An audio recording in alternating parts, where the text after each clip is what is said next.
वालों को या प्रशासन वालों को ये बेनती करना चाहता हूँ कि ऐसी खबरें चलाने से पहले थोड़ा बहुत कुछ कन्फर्म कर लिया करो, ठीक है।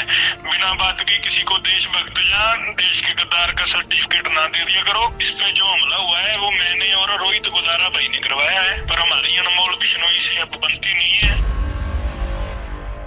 राम राम भाई आप सभी को। इस एक वाक्य के साथ ना दो गैंगस्टर के बीच में गहरी दुश्मनी शुरू हो गई है। पिछले कई दिनों से हम लोग ये खबर देख रहे हैं कि लॉरेंस और गोल्डी बरार अब अलग हो गया है, वो भी अनमोल बिश्नोई की वजह से। अभी शुरू में आपने आज की इस वीडियो में कुछ झलकियां देखी होंगी और सुनी भी होगी, जैसे गोल्डी बरार की आवाज बताई जा रही है, जिसने एक तरह से खुला मोर्चा निकाल दिया है लॉरेंस बिश्नोई गैंग और अनमोल बिश्नोई के खिलाफ। उसने कहा कि जो कांड हमने किया है उसका पोस्ट अनमोल बिश्नोई क्यों निकाल रहा है। कई और भी चीजें उसने उस वीडियो में बताई। ये पूरा मामला जो है ना तब सामने आया जब राजस्थान के श्रीगंगानगर में एक कांड हुआ। एक बिजनेसमैन के ऊपर गोली चली, उनके पांव पर गोली मारी गई। ये उस बिजनेसमैन का नाम आशीष बताया जा रहा है जिनके ऊपर गोली चली, और इसके बाद एक पोस्ट आया अनमोल बिश्नोई की तरफ से। इसी पर अपनी आवाज बुलंद करते हुए गोल्डी बरार कहता है कि हम तो इन छोटी मोटी चीजों के लिए पोस्ट ही नहीं करते हैं, मर्डर से नीचे तो हम पोस्ट करते ही नहीं हैं। अभी करने की जरूरत इसलिए पड़ी क्योंकि अनमोल बिश्नोई ने पोस्ट किया कि उसने ये कांड किया है जो उसने खुद किया है। बताइए, मतलब कि क्रेडिट लेने का भी क्राइम की दुनिया में एक अलग ही दौर चल रहा है। तो चलिए, इससे पहले कि पूरी कहानी मैं आपको समझाऊं, आप उस ऑडियो को सुनिए सीधे, जो गोल्डी बरार के नाम से बताया जा रहा है कि गोल्डी बरार ने ये ऑडियो क्लिप जारी किया है और उसने एक तरह से क्लियर कर दिया है कि अब अनमोल बिश्नोई से उसकी तो नहीं बनती है, उनका और जो लॉरेंस बिश्नोई गैंग है उनका रास्ता अलग हो चुका है। तो आप उस ऑडियो को सुनिए, उसके बाद हम फिर आगे बात करते हैं। हाँ जी, सत श्री अकाल जी, राम राम जी सारे भाइयों को। मैं गोल्डी बराड़। ये वॉइस मैसेज मेरा 2 मैसेज है इसमें। एक तो पहली बात तो जो गंगानगर में 1-2 दिन पहले आशीष गुप्ता जो है, ये जो कारोबारी है और ये जो अपना ये लैंड माफिया चला रखे है इसने, इस पे जो हमला हुआ है वो मैंने और रोहित गोदारा भाई ने करवाया है, ठीक है। इसको मारना नहीं था, इसको थोड़ा सबक सिखाना था, इसलिए इसके टांग पे गोली मारी है, ठीक है। अगर समझेगा तो बढ़िया बात है, नहीं तो अगली बारी सर पे भी मरवा देंगे, कोई दिक्कत नहीं। और ये हमने ये पोस्ट वगैरह डालनी नहीं थी क्योंकि हम मर्डर से कम किसी चीज की पोस्ट डालते नहीं है जल्दी कहीं, जब तक कोई और कारण ना हो। पर ये काम मैंने और रोहित भाई ने कराया, लेकिन एक झूठी पोस्ट जो न्यूज में और सोशल मीडिया में चल रही है अनमोल बिश्नोई के नाम से, अब पता नहीं ये इन्होंने क्यों डाली है पोस्ट या क्यों नहीं है वो इनको पता होगा, पर हमारी अनमोल बिश्नोई से अब बनती नहीं है। ये चीज सारे भाइयों को हमने क्लियर करी हुई है, ठीक है जी।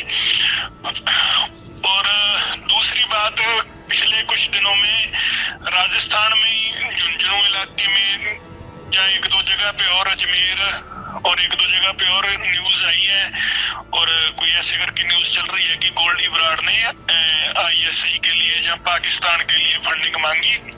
मैं न्यूज वालों को या प्रशासन वालों को ये बेनती करना चाहता हूँ कि ऐसी खबरें चलाने से पहले थोड़ा बहुत कुछ कन्फर्म कर लिया करो, ठीक है।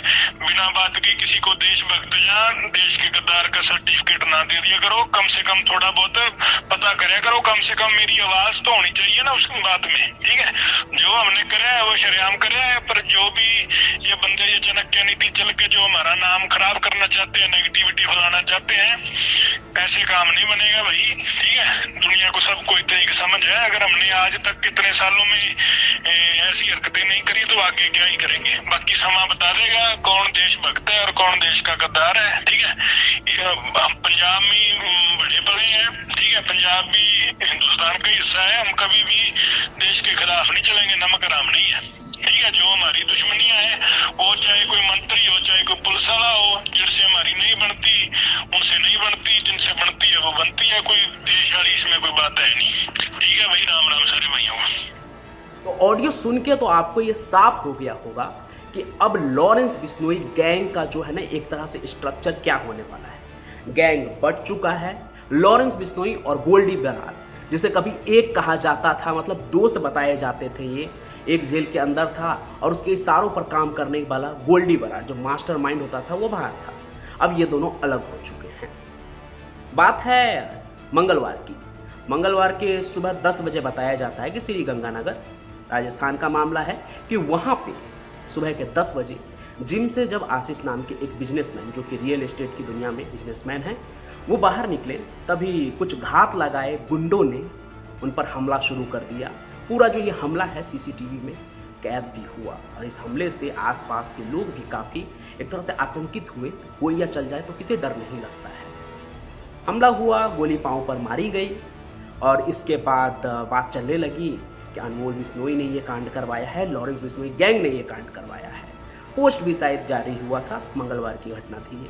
अब इसी का जवाब देते हुए गोल्डी बरार ने एक रिकॉर्डिंग जारी किया, या उसका वायरल हो रहा है कि भाई ये जो कांड तुम देख रहे हो जो श्री गंगानगर में हुआ है, एक बिजनेसमैन के ऊपर जो गोली चलवाई गई है, और ये तो बस उन्होंने सबक सिखाने के लिए किया है, अगर नहीं माना तो गोली सिर पे भी चल सकती है।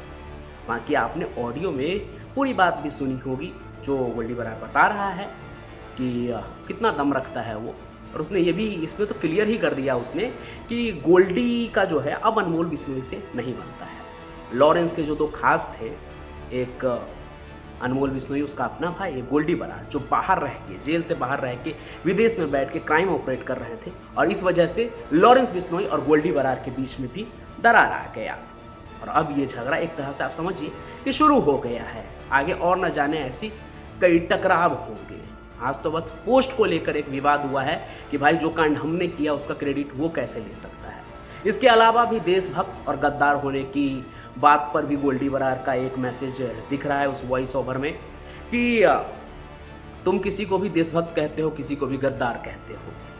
और ये बात मैं कई बार भी कहता हूँ, गोल्डी बरार की तो अपनी बात है, जो उसे कहना था अपना खौफ जमाने के लिए उसने कहा कि हम किसी को भी देशभक्त कहते हैं तो उसके पीछे एक लॉजिक तो होना चाहिए।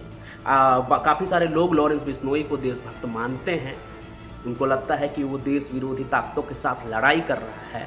अगर ऐसा होता तो वो जेल में क्यों बंद होता?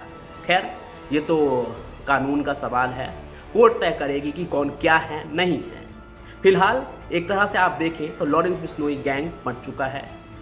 लॉरेंस बिश्नोई गैंग में जो उसका मुखिया है लॉरेंस बिश्नोई, वो एक तरफ है और दूसरी तरफ है गोल्डी बरार, जिसने हाथ मिला लिया है रोहित गोदारा से। रोहित गोदारा भी ना लॉरेंस बिश्नोई गैंग का ही एक मेंबर है, था, अब तो था हो गया। वो राजस्थान से था, राजस्थान का वो है, और राजस्थान में जितने भी बड़े बड़े कांड हुए हैं उसमें उसका नाम जरूर है। आप सुखदेव सिंह गोगामेडी का भी कांड याद कीजिए, उसमें भी रोहित गोदारा का नाम सामने आया था। तो अभी ये भी राजस्थान में हुआ। रोहित गोदारा कहते हैं कि अब वो ऑपरेट करेगा गोल्डी बरार के साथ, जैसी खबर सामने आ रही है। तो गोल्डी बरार रोहित गोदारा के साथ अलग हो चुका है। इधर लॉरेंस बिश्नोई जो है वो नोनी राणा के साथ कह रहा है कि आगे ऑपरेट करेगा।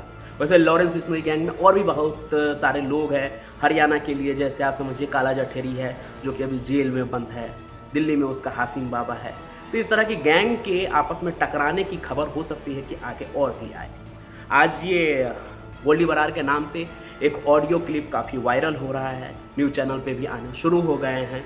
अब इस वायरल ऑडियो टेप में भी कितनी सच्चाई है ये तो आगे चलकर पता चलेगा, लेकिन बताया ये जा रहा है और खुद उसमें भी आवाज़ जो आ रही है कि मैं गोल्डी बरार ही हूँ। मतलब वो गोल्डी बरार का ही मैसेज है लॉरेंस बिश्नोई गैंग और अनमोल बिश्नोई के खिलाफ कि हमारे कांड का क्रेडिट तुम मत लो। एक अलग दौर चल रहा है क्राइम की दुनिया में भी, क्रेडिट लेने का दौर।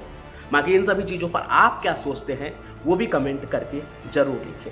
साथ ही साथ चैनल को सब्सक्राइब भी कर लें ताकि जो भी खबर मैं लेकर आऊँ, जो भी कहानियाँ लेकर आऊँ, वो आप तक बिना किसी रुकावट के पहुँचे। मैं पंचम प्रकाश यूं ही अपनी कहानियों के साथ हाजिर होता रहूँगा। तब तक के लिए आप सभी का बहुत बहुत धन्यवाद।